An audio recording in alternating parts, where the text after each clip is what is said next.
That sounds crazy, don't it? Y'all hear that? 2025 Camry, rotational noise coming from the front passenger wheel.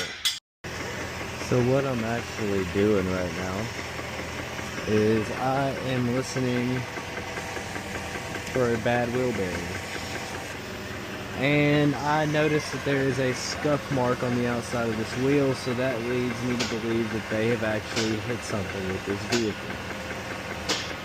As you can see, we have a little bit of curb rash right here on the rim, and we also have a split tire. So what we're actually going to do with this vehicle, we are going to send up a recommend for the passenger front wheel bearing, and we are also going to send up a recommend for the alignment. But what y'all got going on today, y'all let me know in them comments, and I hope that y'all are having a wonderful Monday, and I hope y'all are getting after it.